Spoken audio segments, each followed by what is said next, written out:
During the early 1920s, the world was mesmerized by King Tut. A British archaeologist, Howard Carter, discovered the young pharaoh's tomb in Egypt's Valley of the Kings, 1922.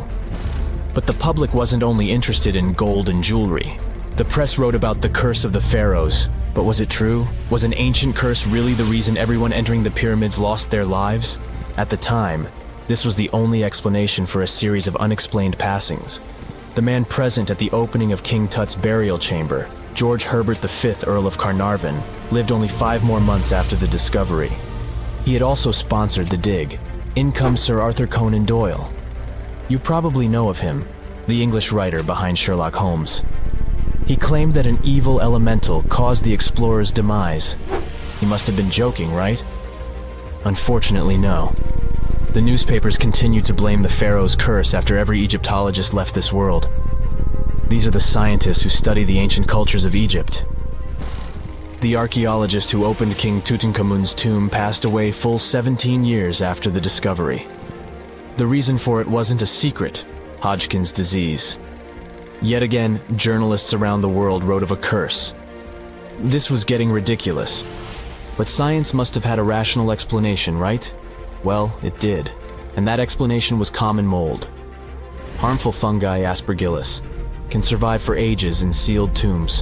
When humans inhale them, there's a high risk of infection in people who have a weakened immune system. Today, doctors believe this is what happened to the unfortunate explorer more than a century ago. Scientists now know that this type of fungi grows especially well on grain. And King Tut's tomb was full of offerings in the form of baskets full of raw grain and bread. Researchers discovered other varieties of fungi on ancient Egyptian mummies. These molds can easily cause some nasty consequences for humans. The danger of rotting organic material is real. Just look inside your fridge. Any food leftovers you have there start to go off after just 3 to 4 days. You can imagine what happens to food in a sealed chamber after thousands of years. Food is just one kind of organic material. There is also wood. If you expose it to water or even moisture in the air, it starts to deteriorate. You don't have to travel to Egypt to see the effects of this process. Any abandoned building in your neighborhood can serve as an example. When a piece of wood gets wet and has no way of drying out, there is going to be damage. From fungi to wood-boring insects, the list is long. Rotten wood presents a huge structural issue. Beams and floor panels are all made of timber, so you better not go inside a failing building. You can easily lose your footing. But this is just the tip of the iceberg. The building materials since the time of the pharaohs have changed, but so have the dangers. One of the best examples is asbestos. Until the 1970s, most home insulation materials contained this substance. It was in everything, from boilers to soundproofing. This microfiber provided excellent heat insulation. But then, the United States banned asbestos in 1989. The UK did the same a decade later. The reason for it is that asbestos becomes a health hazard when it gets damaged. When humans inhale asbestos fibers, they can get seriously sick. Abandoned strictures are full of this material, and there is no one to maintain them. You see the danger now. Another material is also common in old buildings: lead. Ancient Romans used lead piping to channel spring water into their homes. They also cooked in lead vessels, which was probably not the wisest of choices. You see, lead and water don't go well together because of something called corrosion. But this problem isn't ancient. US officials banned lead piping only in 1986. That means that 7% of American households still have lead service lines. And this is not the only source of poisoning. Until the mid-1960s, builders used lead paint to coat woodwork. In abandoned buildings, this lead coating snapped a long time ago. Anyone who touches doors and windows will disturb this lead dust and inhale it. The dust particles are at least visible to an unaided eye. This is not the case for carbon monoxide. This gas has no color, so you can't see it. It has no odor, so you can't smell it. No way to detect a carbon monoxide leak at all. And how does this dangerous gas usually escape? Poor maintenance. Well, abandoned buildings have zero maintenance. 1 second, you could be exploring an old factory, and the next you could feel dizzy with and have a terrible headache. These are just some of the symptoms of CO poisoning, the less severe ones. But what is the source? All it takes is for an old boiler to finally give way after years of neglect. We've reached an important question. What is the main factor in air quality inside a room? If you are thinking the level of oxygen, try again. It turns out that oxygen levels drop by only 0.3% in 8 hours inside an airtight room. This is a room in which doors and windows are sealed with tape, so the decrease is even smaller in normal conditions. Oxygen isn't the main problem. The levels of carbon dioxide rise sharply inside a sealed room. This is the direct result of human breathing. We inhale oxygen and exhale CO2. Think of it as a waste gas. Normally it's only a tiny portion of the air we breathe, 0.04%. But in a sealed room, high levels of carbon dioxide will make you feel drowsy. And that's the last thing you need when inside a dilapidated building. Carbon dioxide will decrease your ability to think clearly. Researchers from Harvard did an interesting study in 2016. They had office workers come in 6 days in a row to complete a problem-solving test. During the week, they gradually raised the carbon dioxide levels in the mock-up office. The results of the same test kept getting worse over time. There are many factors at play, but CO2 levels definitely had an impact on the workers' problem-solving ability. The test took place inside a typical office environment, not inside a crumbling building where visitors must watch their every step. When I say visitors, I really mean trespassers, and trespassing is a criminal offense in the United States. This goes both for private and public property. If you defy the law, you can be fined up to $5,000 or even face lockup time. That should make you think twice before jumping over a fence with a no trespassing sign. But again, you might not be the only one inside. You can never know who else is in the building. Perhaps a person up to no good? It doesn't have to be a person at all. Animals can pose a threat as well. You would be startled if you saw a rat, for example. But the poor animal would be scared as well. It might bite you. The list of diseases rats carry is pretty long. But rodents' teeth can cause other forms of damage. They grow constantly, so the animal has to constantly nibble on something to stop them from overgrowing. If you ever felt peckish at 1 a.m., you know the feeling. Electric cables are high on the rodents' menu. Abandoned buildings have plenty of those. Old wiring is dangerous on its own. Structures erected before 1984 often used wires made out of aluminum. Today, copper is the standard because an aluminum wire is 55 times more likely to catch on fire than a copper one. Flipping a switch in a rundown building can cost you your life. Be on alert for telltale signs that something is wrong. Lights that flicker, sparks from sockets, and the smell of smoke. And yeah, don't count on an earth cable to protect you from electrocution. Ground cables became standard only in the 1960s. Miles and miles of yellow sand, treeless mountain ridges, and scorching hot sun over your head. And suddenly, something you'd never expect to come across in a barren desert. A small group of overexcited people. They're as happy as you would be if you had won a lottery. They've just found an ancient tomb, once flooded with its walls in bad shape. But the stuff they discovered inside proves that this is the burial site of one of Egypt's most mysterious pharaohs. Historians have been hunting for his tomb for years, but no one expected it to hide ancient treasures. Fast forward. After careful examination of the site, Egyptian officials have announced the discovery of the tomb of King Thutmose II. It's the last missing tomb from Egypt's 18th dynasty. And this is also the first royal tomb found since King Tutankhamun's was discovered in 1922, in more than 100 years. A team of Egyptian and British archaeologists found the tomb in the Theban Mountains area, west of Luxor, near the famous Valley of the Kings. Before this, the site was only known as Tomb C4, but during their excavation, the team found clear evidence proving it belonged to King Thutmose II. Archaeologists actually found the entrance and main tunnel leading to the tomb in 2022. But at first, they thought it belonged to a queen because it was near the graves of Thutmose III's wives. It was also close to Queen Hatshepsut's tomb. Originally, it was prepared for her when she was just a royal wife. But everything changed when she became pharaoh. But we'll talk about this twist of fate a little later. But soon they realized that their discovery was much more significant. They found alabaster jars with Thutmose II's name and the words "deceased king" written on them. That's when they realized that the tomb was actually his final resting place. Sadly, Thutmose II's tomb has seen better days. According to the head of Egypt's antiquities sector and the leader of the Egyptian excavation team, the tomb suffered major damage from ancient floods not long after the pharaoh's death. Water swept through the burial chamber, likely destroying or displacing many of the original artifacts. Much of what had been once inside the tomb was moved elsewhere in an attempt to salvage it. The researchers found out that the tomb had a basic design, with an entrance, a sloping main corridor, and a burial chamber. The corridor was coated in white plaster and rose about 4.5 feet above the floor of the burial chamber. A large staircase and a very large descending corridor of the tomb indicated its grandeur. It took the team a long time to navigate through, though, as the tomb was blocked by flood debris and collapsed ceilings.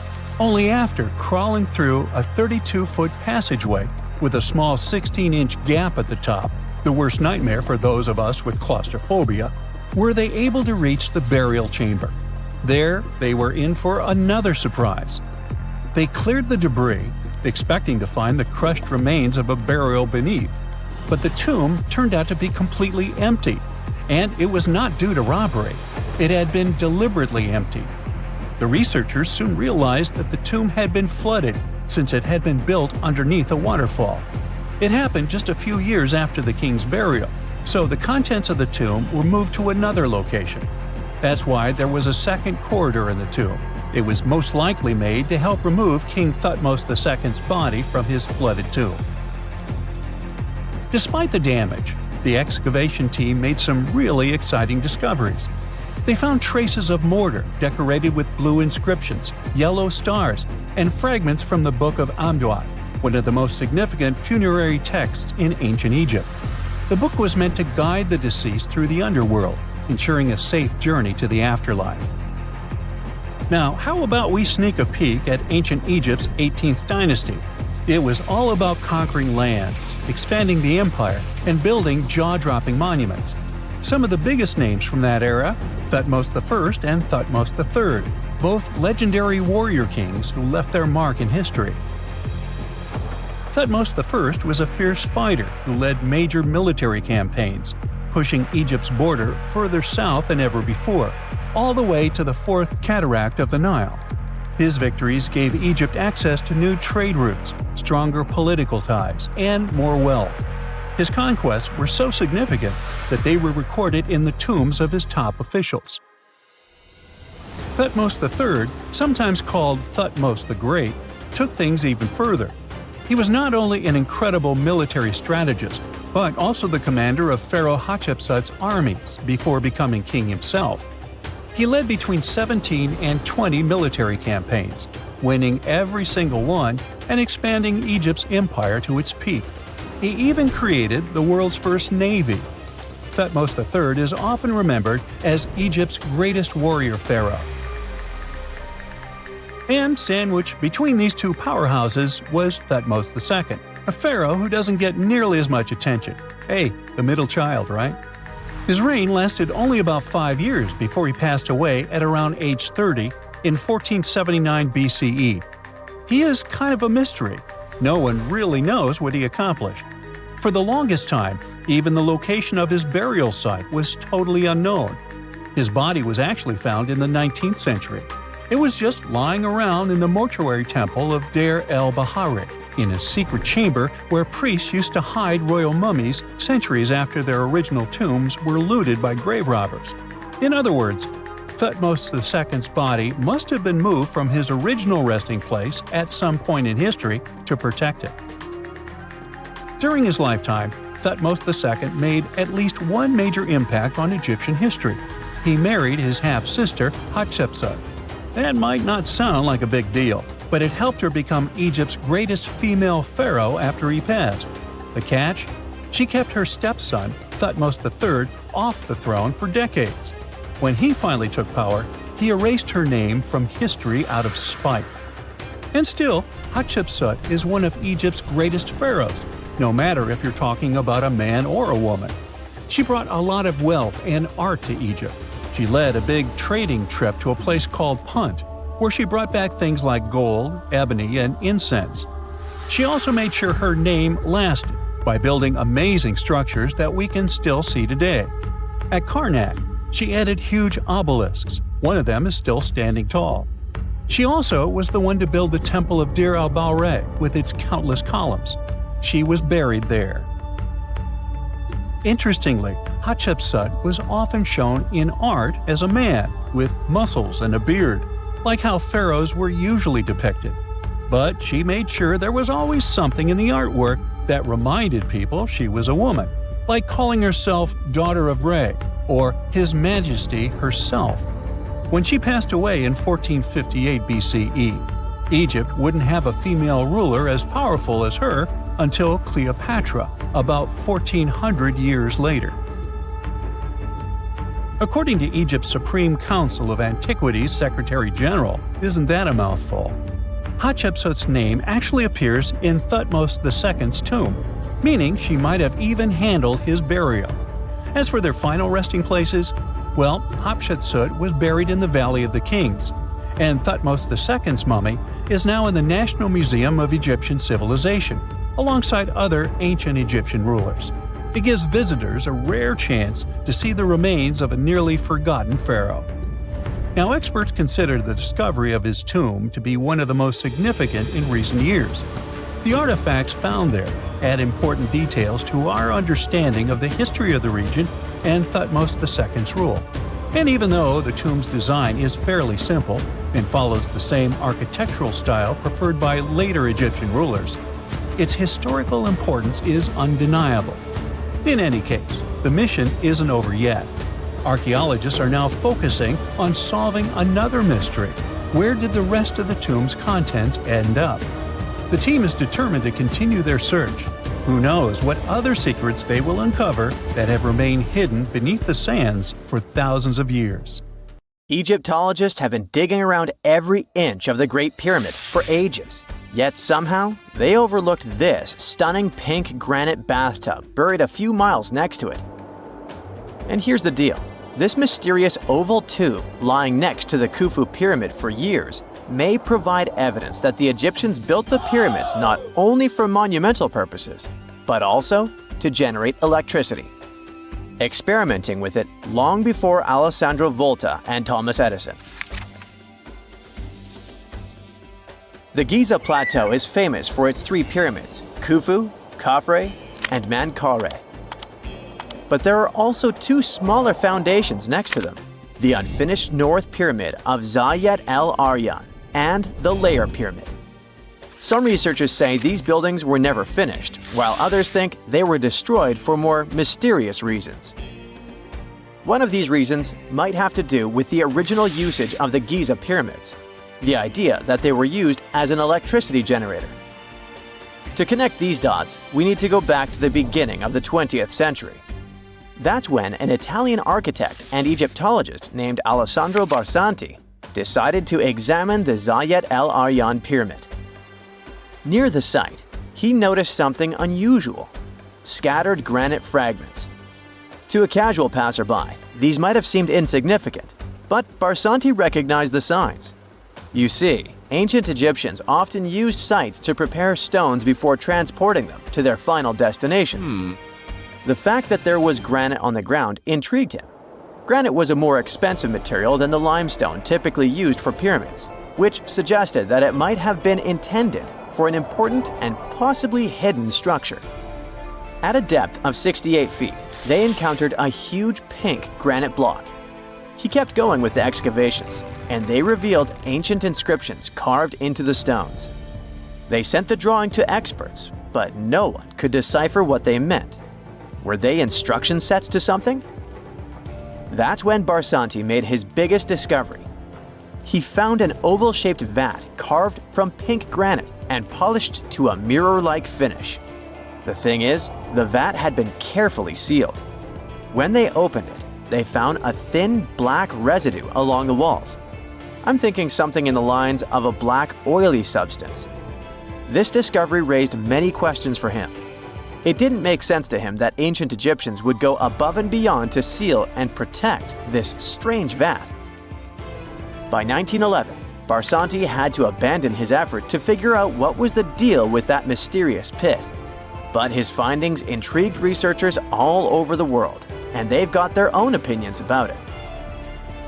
One of these modern theories suggests that the other pyramids could have been used as a part of a bigger whole. It suggests that the Khufu pyramid was actually used as a water pump designed to irrigate the desert area. Apparently, the pyramid's internal chambers would function as a hydraulic system. In the 1990s, an engineer took this theory seriously and studied the pyramid's subterranean chamber. Surprisingly, he found actual signs of water damage. Apparently, the pyramid generated powerful compression waves, aka pulses, that could create electricity. This raised an important question. Could the ancient Egyptians have used the pyramids as a generator in order to produce electricity? On paper, that was proven to be possible, but hey, agreeing on the original use of the pyramids is probably one of the most difficult things in the world. So, we're still not 100% sure about this. Apart from that, Egypt is a playground for important discoveries regarding humanity's past. I mean, scientists have just discovered what looks like a cosmic command center, similar to that room from the Doctor Strange movies. They discovered an L-shaped astronomical observatory, measuring around 9,000 square feet, dating back to the 6th century BCE. Definitely the first and largest of its kind from that era. The mud brick structure housed tools used for calculating dates related to ancient Egyptian rites, royal coronations, and agricultural plans.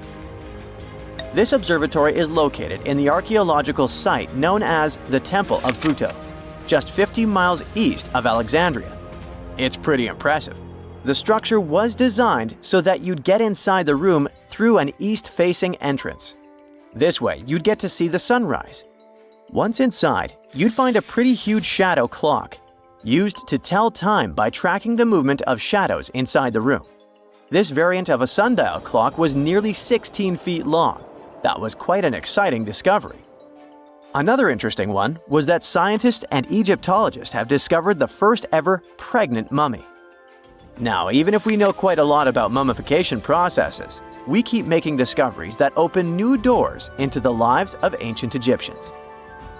It took so long for someone to find out this mummy was expecting at the time she was embalmed because she was placed in a male's coffin.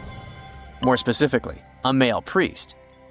Historians say that during the 19th century, a lot of traders mixed coffins up in order to sell them. Yes, that means they opened them and switched mummies to please their buyers. It was a complete surprise because they were hoping to study more about ancient health issues when they opened this coffin up. But they had another special research on their hands: prenatal practices in ancient Egypt. This mummified woman, who lived about 2,000 years ago, was from 20 to 30 years old when she passed away. She was found in Thebes, and her remains were incredibly well preserved. You see, mummification recipes varied across Egypt. In this woman's case, researchers could tell she was a member of the high society since she was buried with special amulets. But since mummification methodologies differed so much between cities and time periods, they still have to dig further to understand why she was embalmed along with her baby.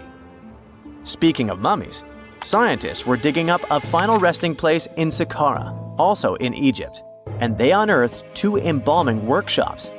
One was for humans and the other for sacred animals. Apparently, the workshops date back to about 2,400 years ago. They were equipped with stone beds, clay pots, and ritual vessels. Everything you needed to mummify. But that's not all. Archaeologists also stumbled upon cheese stored in jars behind tombs that were over 3,000 years old. Yep, cheese. This shows that the ancient Egyptians were pretty savvy when it came to preserving food, too. They knew how to store stuff for the long haul, not just the mummies. It really shows how they applied their preservation skills to both food and bodies, giving us a glimpse into their impressive technological know-how. Scientists have also found one of Egypt's oldest complete mummies, and to their surprise, it was completely covered in gold. You see, Egyptian mummies covered in gold are already a rare thing, but they weren't expecting it to be the oldest one ever found. The mummy was quite well preserved, and they could identify that it was the remains of a wealthy man called Hekashepes. Many symbols show that he was important and wealthy, like the band he wore on his head and the bracelet on his chest. He was also dressed in a tunic wrapped with a belt, which was a way to preserve the good appearance of a person after they passed away. To reveal it, they had to open the final resting place with mortar. Basically, it was like they were opening a time machine, just as the ancient Egyptians did 4,300 years ago. If you think about it, it's almost like entering a time capsule. Enough about mummies. Scientists also found something very exciting hovering above the pyramids. They had to use a fancy top-notch radar known as LARID, aka Low Altitude Long Range Ionospheric Radar, which can see these invisible waves far away into the sky. LARID helped them discover giant plasma bubbles floating in the air above the pyramids. These bubbles are called plasma bubbles, and they wreak havoc on modern technologies. I mean, they can disrupt GPS and phone signals for hundreds of kilometers in diameter from where they're located. These bubbles are massive, sometimes as big as cities, and they're caused by the sudden depletion of charged particles in the ionosphere.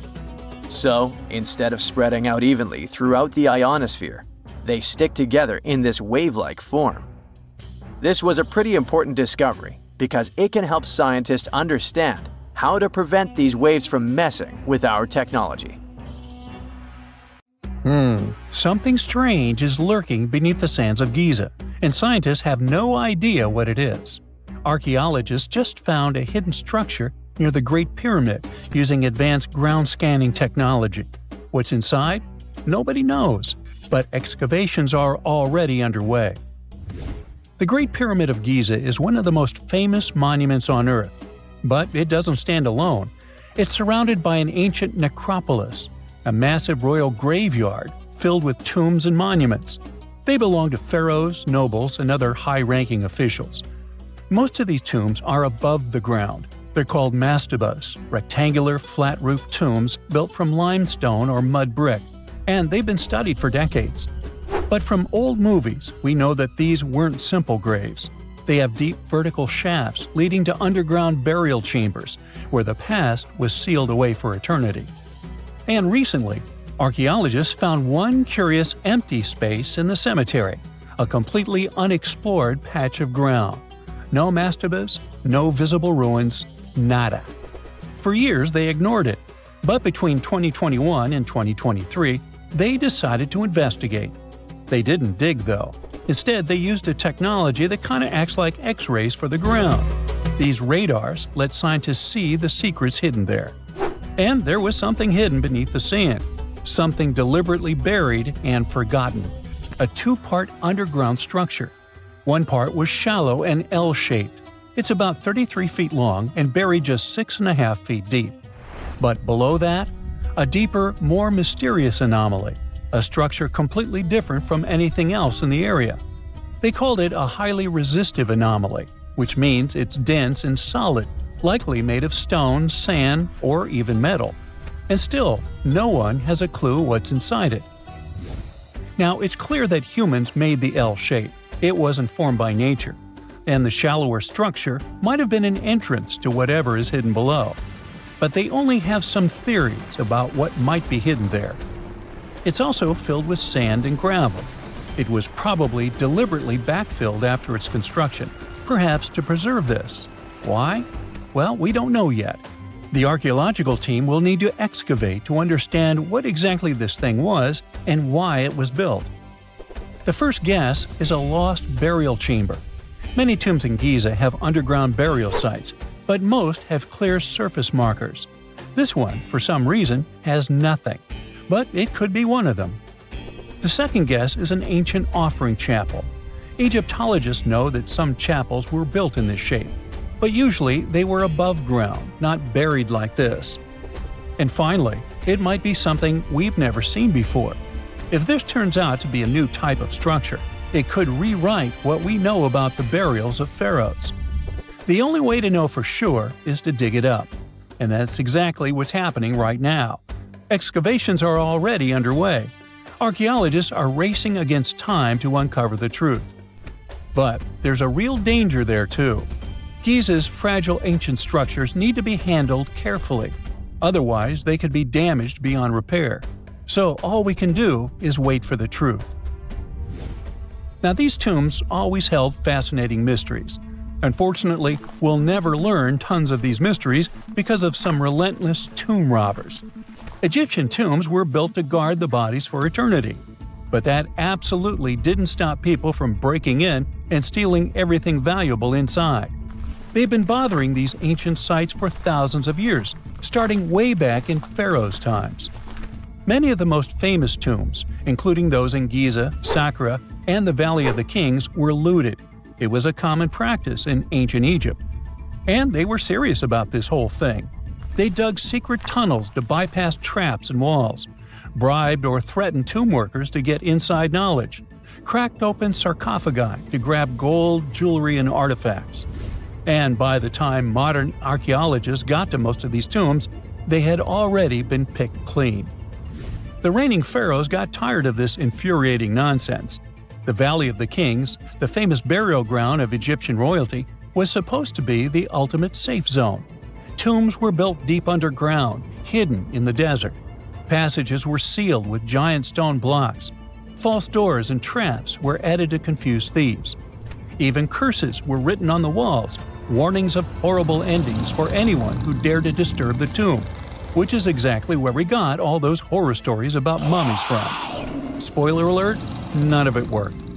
Most tombs in the Valley of the Kings were fully robbed within 100 years of being sealed. Even King Tutankhamun's tomb, one of the most famous in history, was broken into twice in ancient times. Some of them decided to try and fight back. The New Kingdom rulers built hidden unmarked tombs in a way that should have prevented the looters from finding them, but didn't work. Some pharaohs, like Ramses II, were moved in secret to prevent their bodies from being stolen. Nope, didn't matter. The grave robbers always won. That's because tomb raiders weren't just random thieves. They were skilled, organized, and well-connected. They knew exactly where to look. Many were the ones who had built these sites in the first place, and they knew where the entrances were. If they couldn't smash through the doors, they'd dig through the walls, floors, and even ceilings to break inside.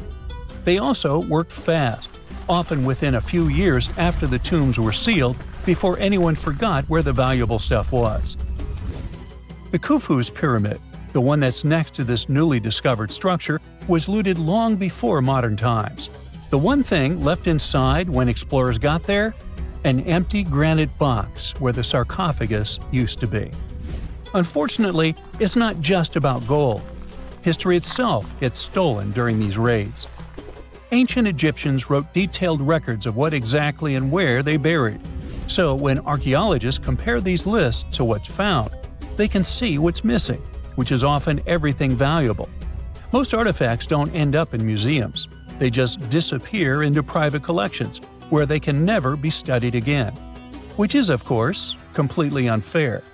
In fact, a few countries have had enough and started passing laws to take historical artifacts back from private collectors. In Italy, if you own an ancient Roman artifact, you must prove you got it legally. China is actively hunting down stolen artifacts, and they must find ways to retrieve it back from the Western collectors. In Egypt, they passed new laws making it illegal for private citizens to own any ancient Egyptian artifacts at all. Other countries, like the US, the UK, Germany, or Switzerland, are completely fine with rich guys owning their history. The British Museum is built on looted things. European empires invaded half the planet and took whatever they wanted back home. Their museums are often full of such stolen artifacts, and unfortunately, they refuse to give most of them back. For example, the Rosetta Stone. It was taken from Egypt by Napoleon's army, then stolen again by the British after they beat the French. Egypt has been demanding to return for years, but they still can't get it back. Or the Parthenon marbles. These magnificent, massive Greek structures were taken from the Parthenon in Athens by a British lord in the 19th century. Greece has been begging for them back ever since, but the UK doesn't feel like it. Not to mention tons of Mesoamerican artifacts scattered in various museums across the world. European explorers raided Mayan and Aztec temples, took statues, jewelry, and sacred objects, and now Mexico is fighting to get them back. Well, wouldn't it be surprising even if this mysterious underground chamber has somehow been looted already? But if it's a newly found place, could it be one of the few that escaped the hands of grave robbers? Could there still be ancient artifacts, untouched for 4,500 years? We can only hope that those guys didn't get there first.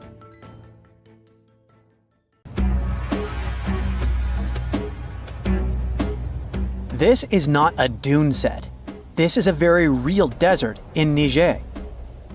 Jado was probably built by the nomadic Sao people and is filled with ksars, which are fortified houses made of salt and clay, with giant walls and secret passages. Located deep in the desert, it was once a vital stop for trans-Saharan caravans, but is now a hotspot for smugglers and bandits. The site has been off-limits since 2002 due to its dangers. The origin of the ksars remain a mystery. No archaeological studies have been conducted, leaving many questions unanswered. Even today, shifting sands reveal and conceal parts of these ancient ruins, fueling local speculation about what might still be hidden beneath the desert. Speaking of connective tunnels, scientists were blown away by the discovery of lava tubes in Saudi Arabia. These underground passages form when molten lava cools down. Researchers believe that ancient nomadic groups may have utilized these tunnels to survive the super harsh desert climates. While excavating the tunnels, archaeologists uncovered artifacts, rock art, and skeletal remains. The art and animal bones show that the people who used the tunnels were probably sheep and goat herders. They're still piecing together whether these groups lived in the tunnels for extended periods or just used them as temporary shelters.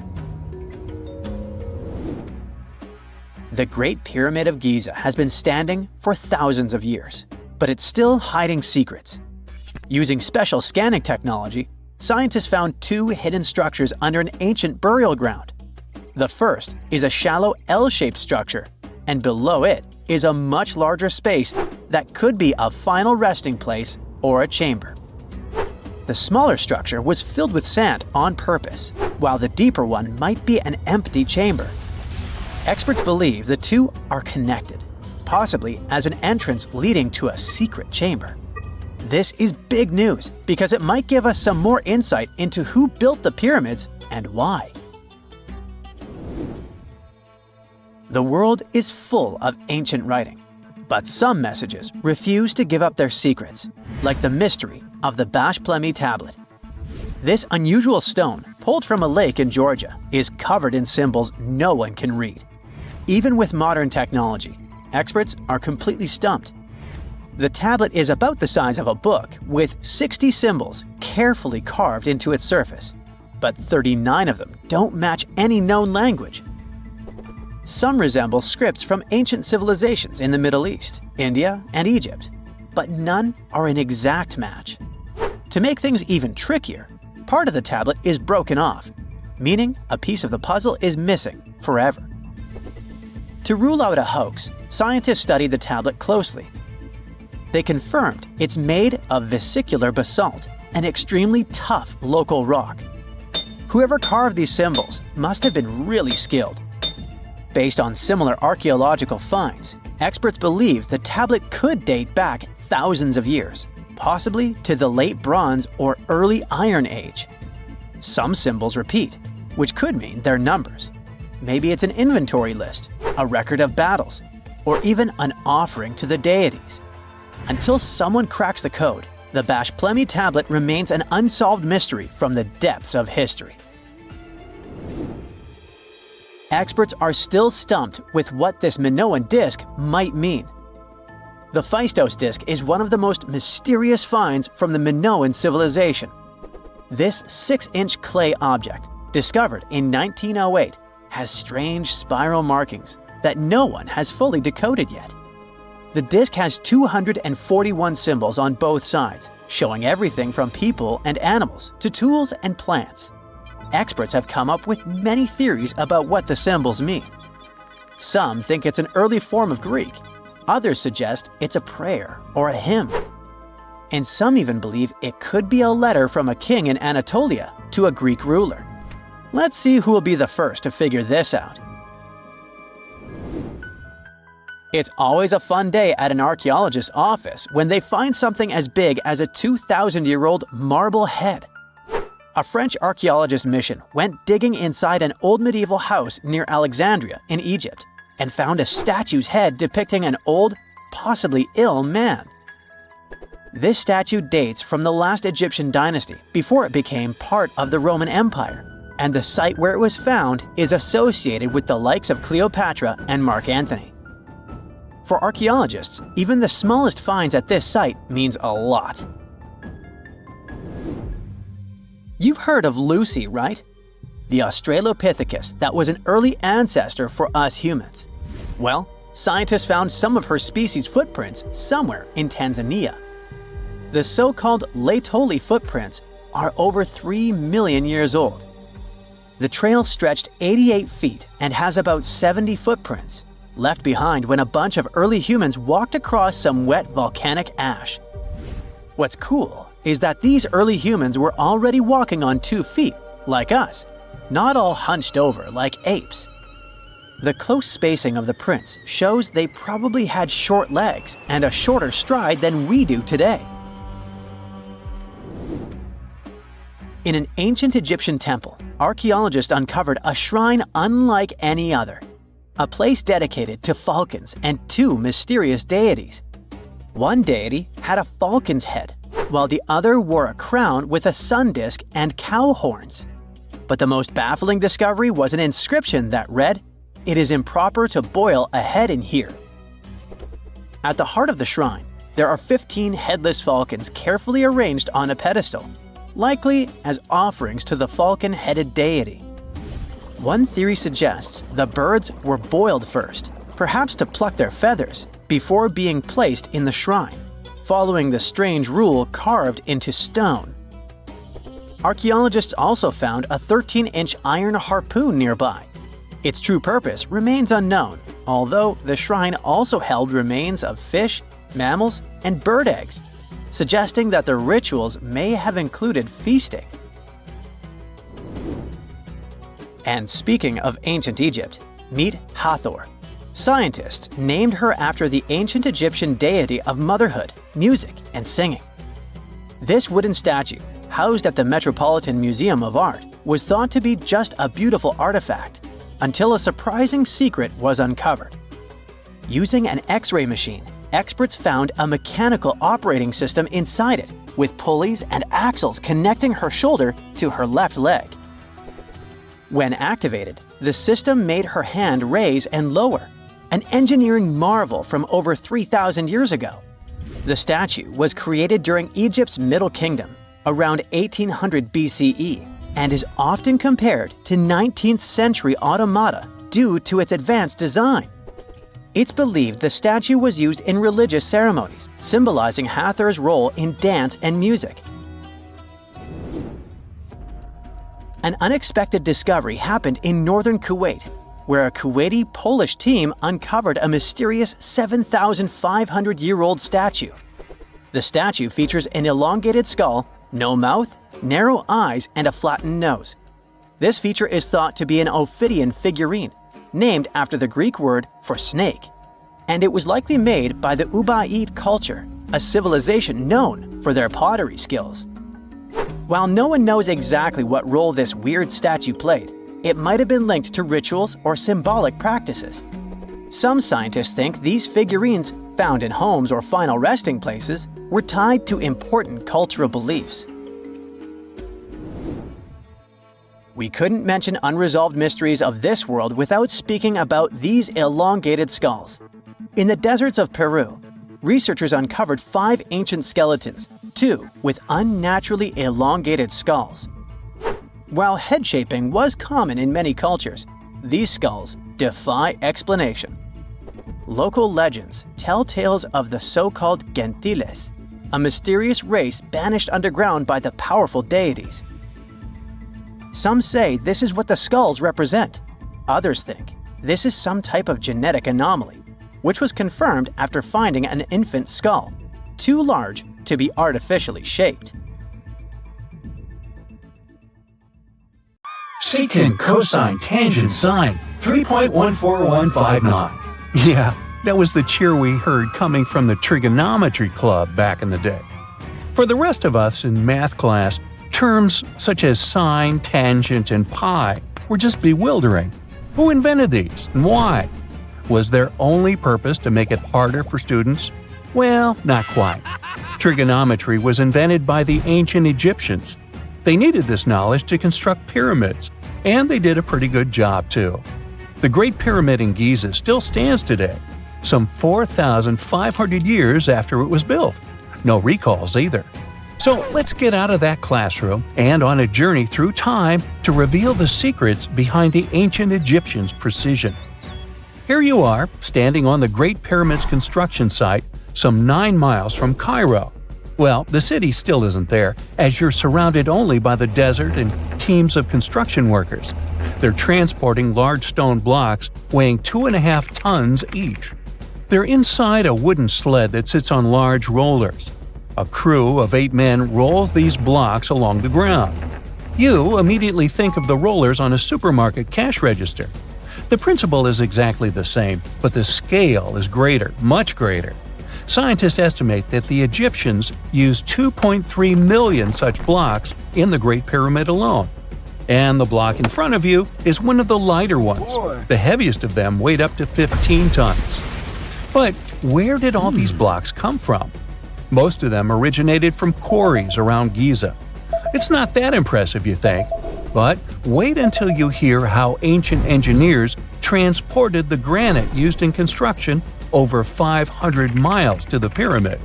There were no railways or highways back then, but the mighty Nile was always there. Researchers even believe that the Egyptians dug a canal to connect the Nile directly to the pyramid's construction site.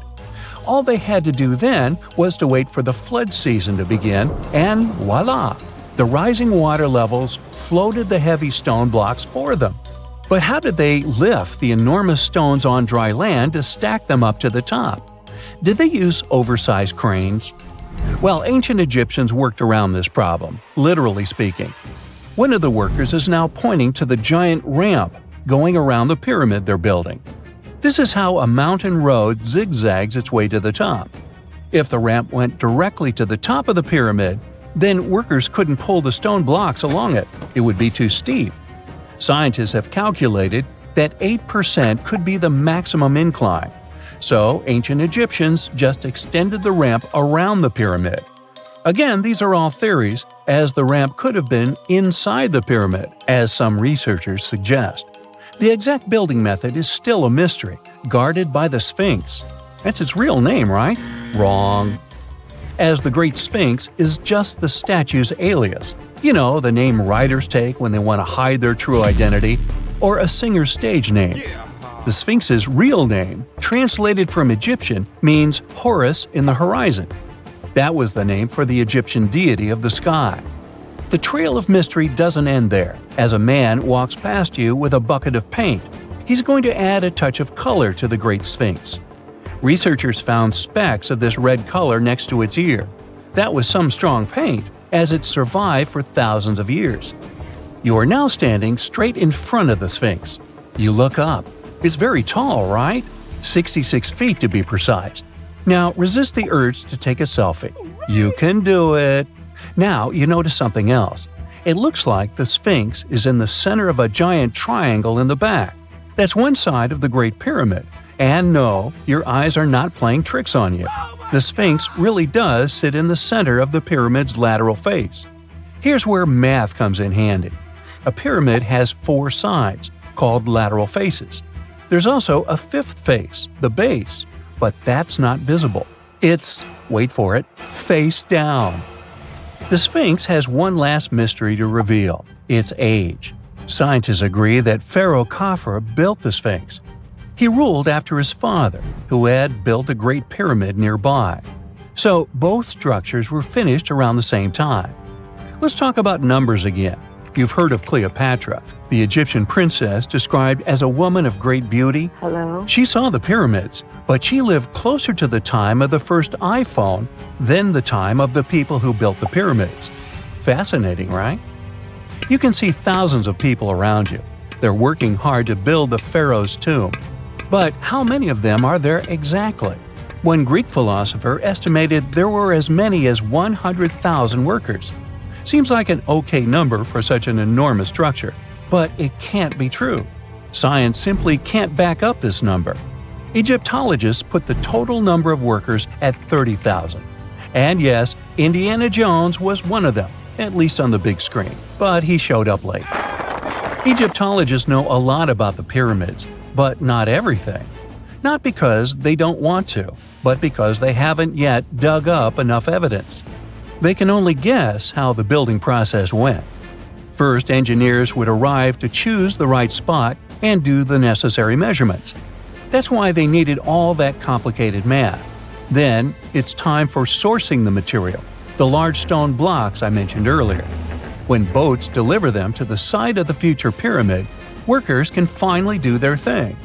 They operated in smaller groups, but there were at least 2,000 of them chiseling and carving away at any given time. Sounds like a typical construction site today? Well, that's because it is, just thousands of years ago. It's amazing what ancient Egyptians were able to achieve with just copper and stone tools. The pyramid is now complete in front of you. But is it the same pyramid we see today? Why is this structure shining bright in the desert sun? Isn't it supposed to be a dusty yellow color? Well, no. Human activity and the elements have completely stripped the outer layer of stones over time. Expert craftspeople polished these blocks using nothing but stone and sand. The end result was a smooth and shiny rock. On the day it was completed, the Great Pyramid of Giza was a perfect triangle of light. Its polished sides acted like giant mirrors, reflecting the powerful Egyptian sun. This is the point where you should put your glasses on, and that shiny thing you see at the pyramid's very top is actually gold. The capstone at the top of the pyramid is called a pyramidion. It was covered in sheets of gold. As you can guess, these were the first stones to disappear. Let's make another stop before we get you back to your classroom. We travel to the British Isles, and no, Stonehenge isn't our destination. It is Newgrange in County Meath.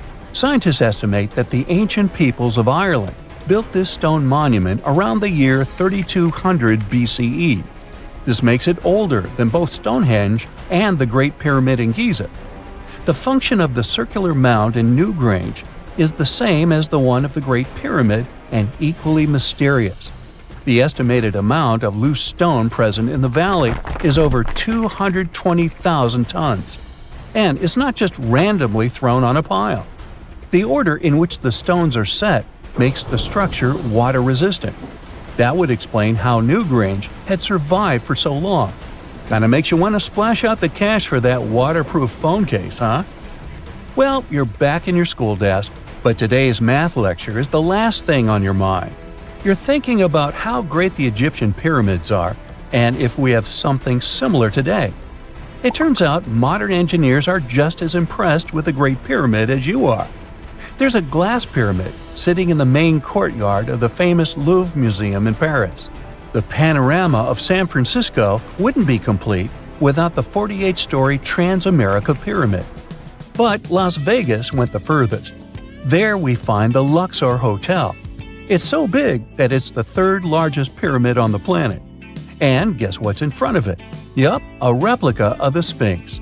It's 110 feet tall, 2 stories higher than the one in Giza. Yeah, everything's bigger in Vegas. What is a boat doing in the middle of a desert? You would expect to find a seagoing vessel closer to shore. This is the question archaeologists have been asking for decades. In 1988, there was a storm near one of the most important archaeological sites in ancient Egypt. A wooden structure emerged from the sand. It was hollowed out by termites. Scientists were determined to solve its mystery. In 2000, they began excavating the site near Abydos, Ubidos. An American team of experts soon discovered a boat that was 70 feet long, and it wasn't alone. In total, there were 14 boats neatly resting next to each other. It was impossible to completely dig out the boats because of their poor condition. Luckily, the wood was preserved enough to get a sample.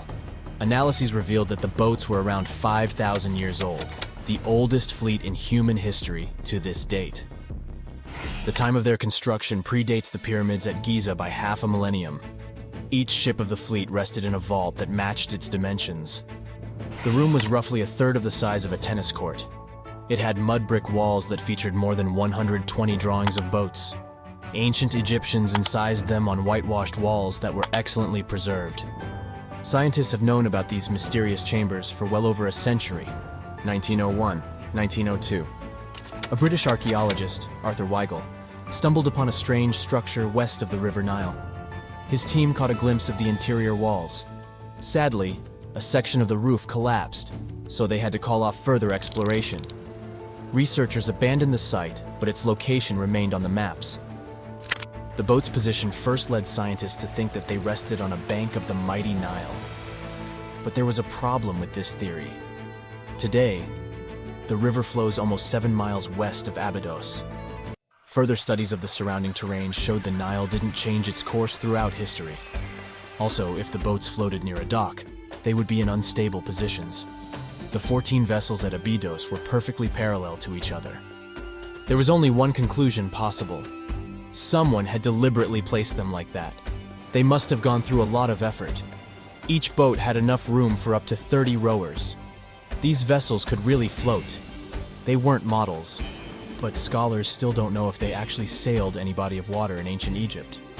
This doesn't diminish the importance of the find. Previously, archaeologists found only small-scale models. In King Tut's tomb alone, there were 35 boat models. For a long time, these figurines were the only clues as to how ancient Egyptian vessels looked like. The boat's design confirms that they were the real deal. They are the earliest surviving examples of something called built boats. Ancient people constructed primitive vessels by hollowing out large tree trunks. The alternative was reed that was tied together to form a raft. The boats at Abydos had planks tied together. This was a major breakthrough in shipbuilding. During their lifetime, the boats must have seemed impressive. Timber was a valuable commodity at the time. There was no wood in the desert. Cedar had to be imported from Lebanon. The only person who could afford such luxury was the pharaoh. Studying the area around the ancient fleet provided more answers. Scientists discovered a mud brick structure where Egyptians worshipped the pharaoh.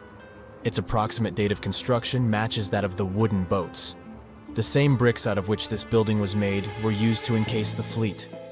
At the time of their construction, the rooms they were stored in had a ceiling. That's the section that archaeologists stumbled upon in the early 20th century.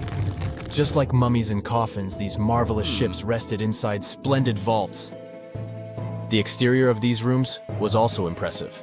The outer walls originally had a plaster of white limestone. It reflected sunlight. In the desert sun, the structure housing the boats must have shone from miles away. Ancient Egyptian builders used the same technique to cover the pyramids 500 years later. Today, their surface looks jagged, but it wasn't always like this. When they were constructed, the pyramids had a top layer of fine white limestone. Their surface was smooth and it gleamed in the sunlight. Instead of stairs, the outer layer of the pyramids was more of a sleek ramp. Archaeologists were left with one final question.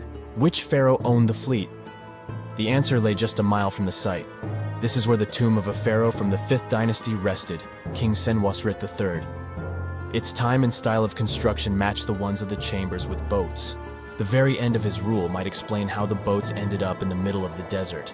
The pharaoh probably passed away in northern Egypt. Then his body was transported down the Nile to Abydos in a marvelous procession of decorated boats. The vessels were later lowered to chambers near the final resting place of their owner. This had a symbolic meaning. In the ancient Egyptians' belief system, ships played a key role. Their supreme deity was Ra. He traveled through the sky during the day in the form of the sun. At nighttime, he sailed through the netherworld in a solar boat. The pharaoh identified himself with Ra. That's why he needed boats in the afterlife. That was the only way to regenerate himself, just as the sun rises every day above the horizon. This belief existed for thousands of years. The more famous Pharaoh Khufu also had a ship. Scientists found it in 1954 next to his pyramid at Giza. It is some 4 centuries younger than the fleet at Abydos, but Khufu's ship was almost 2 times longer. The Great Pyramid of Giza and King Tut's tomb are some of the most famous archaeological finds in Egypt. But there are many more secrets hiding beneath the endless sands of the Sahara Desert. Recently, 2020, archaeologists found a lost city there. They have labeled it as the most important discovery since King Tut's tomb, 1922. The city of Aten is some 3,000 years old. Historians hope it will give them a unique insight into the everyday life of ancient Egyptians. The famous archaeologist and Egyptologist Zahi Hawass proclaimed the site a lost golden city. Aten sits some 300 miles south of Egypt's capital, Cairo. It is close to the famous Valley of the Kings. Archaeologists first found sections of mud brick walls that spread out in all directions. They discovered complete rooms with tools of everyday life inside. The research team unearthed a bakery, a residential neighborhood, and an administrative district. They all date back to the time when the Egyptian civilization was the wealthiest in its long history. They were also the first to make objects from iron. In 1911, scientists found a set of iron beads near a village in Lower Egypt, El Girza. These are the earliest known iron artifacts. The discovery is literally out of this world. Ancient people made them by beating into shape a piece of a meteorite. The 9 beads were once part of an ornate necklace. They are now blackened and corroded, which is perfectly normal for a piece of jewelry that is over 5,000 years old. They consist of an iron-nickel alloy. Researchers were impressed by the skill of ancient jewelers who processed the beads. Their craftsmanship is more impressive when you think that they didn't know the stellar origins of the material. The Great Pyramid of Giza also has a remarkable feature. An international research group investigated the electromagnetic response of the structure to radio waves. They found that the pyramid has the ability to concentrate electromagnetic energy inside it. This occurred inside its chambers as well as under the pyramid's base. It contains an underground, unfinished chamber. It seems that the electromagnetic response is connected with the properties of limestone, the Great Pyramid's main building material. The research results might have a practical application. The way solar cells and nanosensors function could be improved by this remarkable find.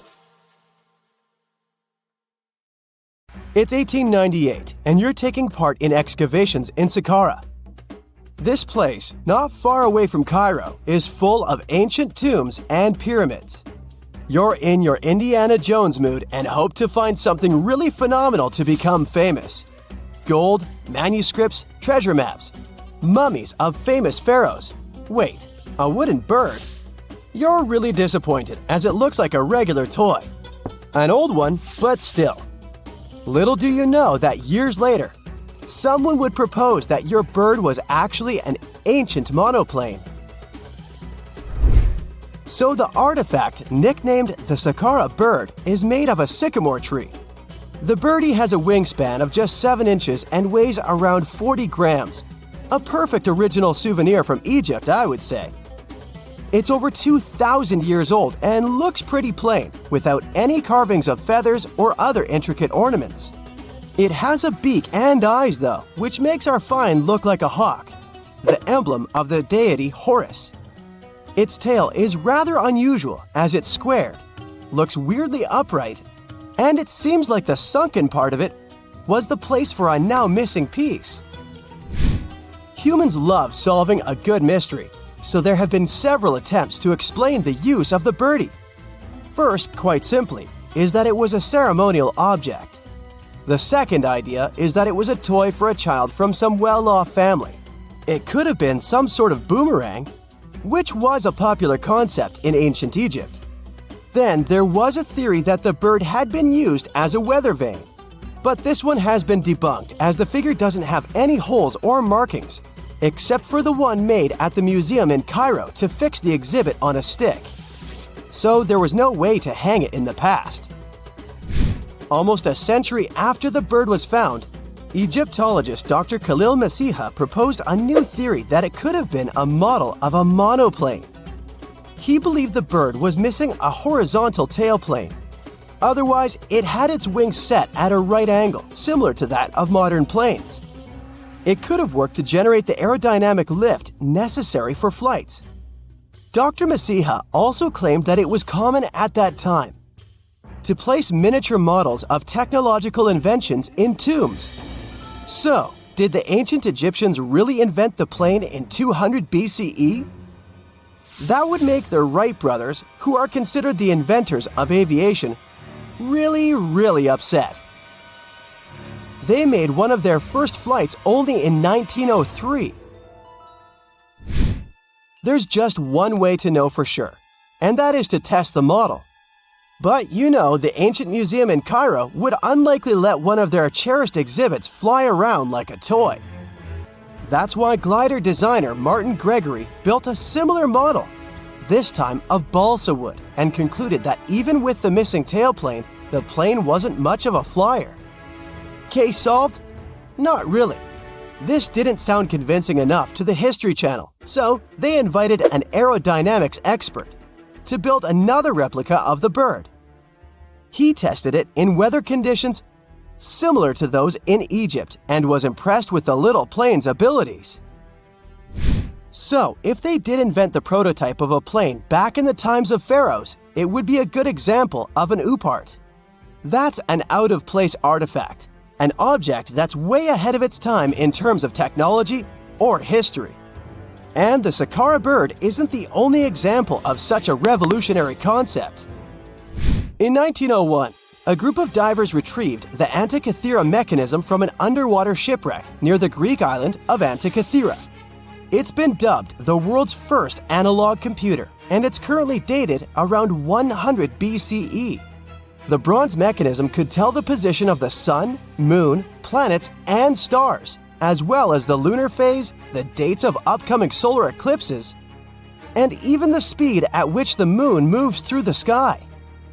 No one's sure who used it and how or where it was made, but it's obvious that it's extremely precise and way too advanced for its time.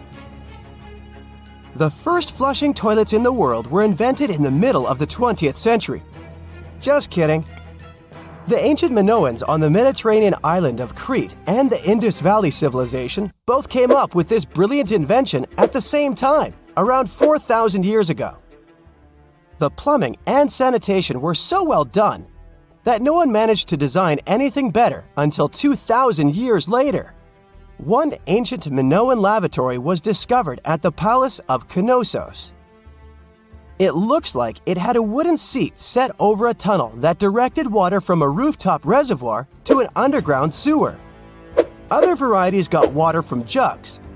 Only the super rich people could afford all this glory. So if you wanted to shop for real estate back then, the flushing toilet would be a telltale sign you were in the rich neighborhood. Automated doors became a cool, seemingly new invention back in 1931. But the technology behind them is actually much older. Think the 1st century CE old. Mathematician and engineer Heron of Alexandria came up with a hydraulic system to open and close temple doors.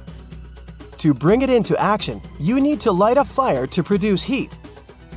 There was a brass pot under the fire, half filled with water. The inventor connected the brass pot to containers that acted as weights. When the fire was burning, the water moved into the containers. They went down and pulled the ropes. It was nothing like a supermarket door that opens in front of you before you even have time to think. Heron's door took hours to open, and there was no way to stop the process. That's why they only opened the doors once a day before people entered the temple, to add some mysticism at the temple during ceremonies. Spooky. Looks like the first ever battery was invented in Baghdad around 2,000 years ago. A German archaeologist found this oval-shaped clay jar in 1938. Scientists are still not sure what purpose it served and who exactly invented it. There is a theory that it was used for electroplating objects with precious metals. When they filled it with a weak acid like vinegar, the battery produced around 1 volt of electricity. Another theory says it was a vessel for sacred scrolls. Would you like to buy contact lenses designed by Leonardo da Vinci himself? In 1508, he invented a glass lens with a funnel on one side. You were supposed to wear it with water inside to improve your vision. Sounds a bit uncomfortable, doesn't it? So, around a century later, French scientist René Descartes decided to improve the idea and make the cornea contact the future lenses. Contacts because they contact your eyes, get it? The glass tube with liquid did help improve vision, but blinking was sadly impossible. 2.5 centuries later, new technologies in the glass industry let scientists design contacts that would fit in the eye and even let the wearer blink. Thanks, guys! Still, those lenses were made of heavy blown glass and didn't let the eye breathe. About 50 years later, contacts became plastic, lightweight, unbreakable, and scratch-resistant, but still covering the entire eye. And then, in 1948, an English optical technician accidentally sanded down a plastic lens and figured out they'd still be in place even if they covered only the cornea. Imagine you're living in 19th century London and need to send a message to New York.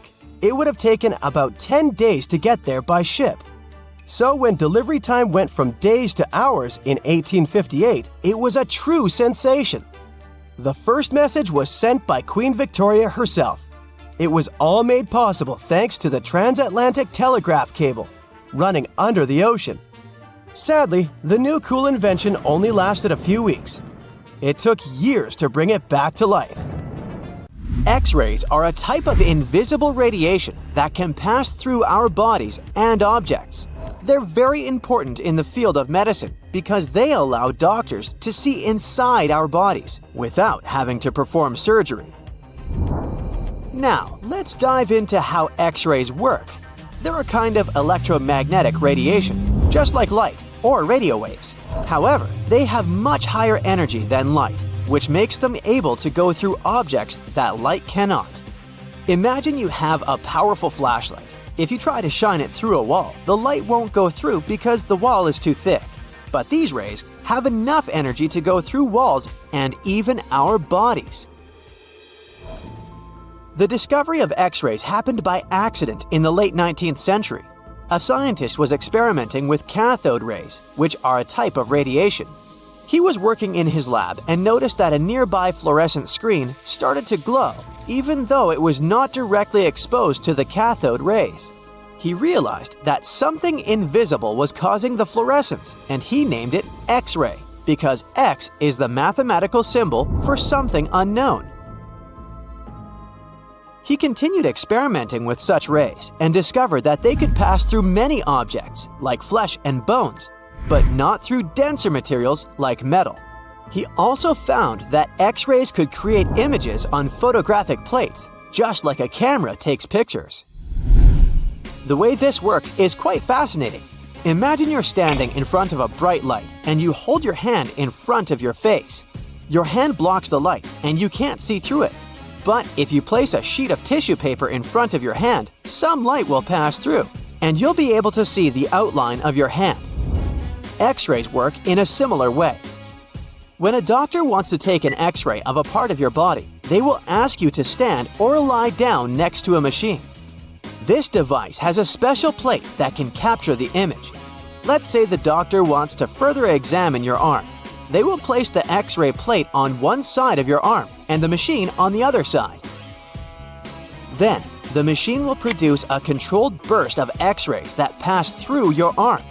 Remember how we talked about the tissue paper allowing some light to pass through? Well, in this case, some of those X-rays will go through your arm, while others will be absorbed or blocked by the denser parts of your body, like bones. The plate captures the X-rays that pass through your arm, and it creates an image.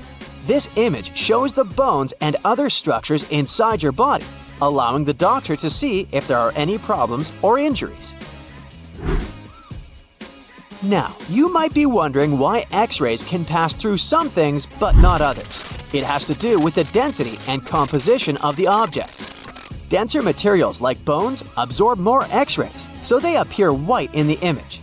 So when you look at the result, you'll see your bones as white shapes. Other tissues like muscles and organs are less dense and allow some of those rays to pass through, so they appear as gray shadows. What if I told you there's a whole new way you can peek inside objects, but without using X-rays? I'm not talking about magic powers. Take a comfortable seat while I explain what myography is. This fascinating scientific technique allows us to see inside objects and even beneath the Earth's surface using a special type of particle called a muon. These elementary particles are very similar to electrons, but they're much heavier. They are created high up in the Earth's atmosphere when cosmic rays, which are particles coming from space, collide with the air molecules. Now, muons are special because they can pierce through different materials. They can pass through rock, soil, and even buildings.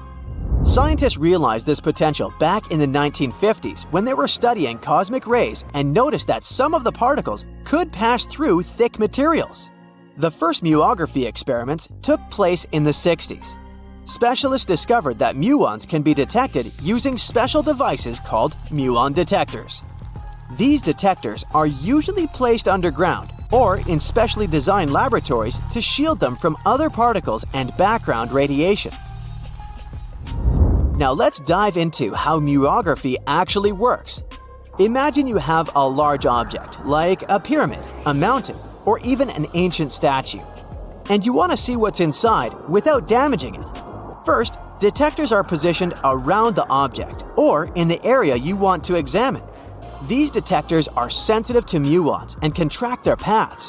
When such a particle passes through a detector, it leaves a trace, like footprints in the sand. By collecting data from multiple detectors, scientists can reconstruct the paths. Here's where things get really cool. The Earth's atmosphere acts like a natural filter for muons. It turns out that the more massive an object is, the more particles it will block. So, if you have a large, dense object like a mountain, fewer muons will pass through it compared to a smaller, less dense object, like an empty box. This difference in the number of particles that reach the detectors can give us clues about what's inside the objects. Scientists use computer algorithms and mathematical techniques to analyze the data and create images. These images represent the density distribution of the object being studied. It's like creating a map that shows where the densest areas are and where there's gaps inside the object. The concept of muography is similar to using shadows to understand the shape and size of an object. Imagine you're standing in front of a bright light and you place your hand between the light source and a wall. You'll see a shadow of your hand on the wall. Based on the shape and size of the shadow, you can get an idea of what your hand looks like, even though you can't see it directly. This technique has been used to study various objects and structures. For example, scientists have used it to explore the inside of volcanoes and pyramids, and even to investigate the structure of mountains and the Earth's crust. With the help of this amazing technique, scientists have now uncovered new information about the Great Pyramid of Giza. They discovered something that had eluded tomb raiders for centuries. They found a hidden chamber. And guess what they named it? The Big Void. Yeah, I know, not the most creative name. They even used 3 different muon detection techniques just to be super sure that it was indeed a big, mysterious void inside the grandest pyramid of them all. Once news got out about this mind-boggling discovery, Egyptian authorities couldn't resist the temptation to explore further. So, they brought in an endoscope camera to confirm the existence of this epic void. So, they inserted a camera through one of the openings underneath the entrance, and voila! It revealed a corridor. More so, the corridor had a chevron ceiling. I can't help but imagine the ancient Egyptians using it as a cool dance floor. Another team of scientists decided to take another shot at scanning this newfound void. According to them, the Great Pyramid of Giza is a pioneer in the pyramid game. It used a technique called chevron to cover internal structures and keep them from collapsing. Now, why did the ancient Egyptians build this corridor and the grand void it leads to? One theory suggests that the corridor was built to relieve pressure inside the pyramid. Another theory says that the void could be a result of the pyramid's construction process. It could have been an internal ramp used to move roof blocks into position, and then it was left there or filled loosely with rubble. According to other enthusiastic explorers, there might be another burial chamber waiting to be discovered. They believe that the pyramids were built with a dash of randomness in the construction process. As the builders worked their magic, they realized that some chambers wouldn't be able to handle the weight of a majestic sarcophagus. So they made adjustments on the fly, creating new plans as they went along.